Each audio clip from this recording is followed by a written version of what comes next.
Let's go back to the Emmys last night. So the telecast was up 6%, I believe, in Nielsen ratings year over year. Not bad, but if you look at the numbers versus the historical data, I think it was the third lowest rated Emmy telecast in history. If you look at our numbers for Sunday, we were up 410% in terms of page views, and we were up 170% in terms of unique users. So what does that tell you? It tells you that share is continuing to shift online.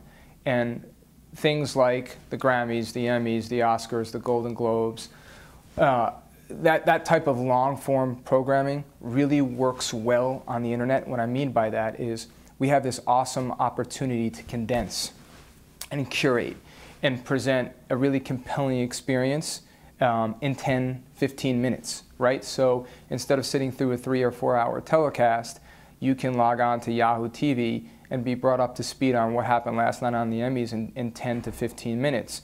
So that type of programming is really, it's the core of what we're doing, and will continue to be. So I expect that we will continue to grow engagement in entertainment, and not just entertainment, in other areas that have tentpole events like finance and news in 2010 and beyond, because, like I said, attention is shifting from the television screen to the computer screen and to the mobile screen as well.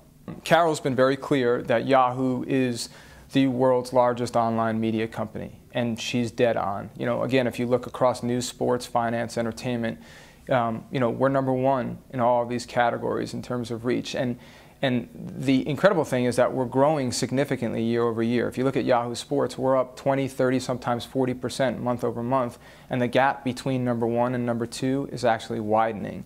And that story is consistent across celebrity, it's across finance, across news. So I think it's very safe to say that we consider ourselves a media company, and we will be investing in those core media verticals: news, sports, finance, and entertainment. If you look back historically to how we've invested, I think we're doing things a little bit differently today. We've learned a lot from how we've operated in the past. In the past, the prerequisite to getting a piece of content on the air was identifying a good idea. Okay, now that's the first step. The second step is making sure that that good idea is going to resonate with our audience.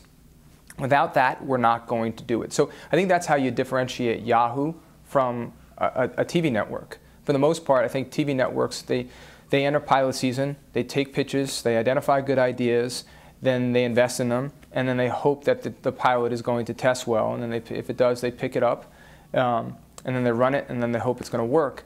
With Yahoo, we have so much data. We have so many insights about our users through search and through buzz. We know what our users want. We know what they're asking for.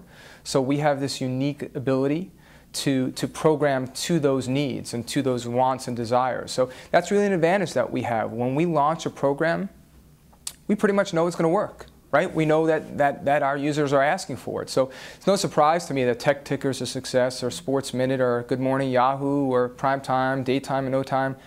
These are all programs that were directly responding to audience needs. So you'll see us continue to invest in those types of programs. We're not really in the long-form business. However, we do need to be in the long-form business. And what I mean by that is we're not going to create the content, right? We're not going to create a 22-minute sitcom. We're not going to create a 1-hour drama.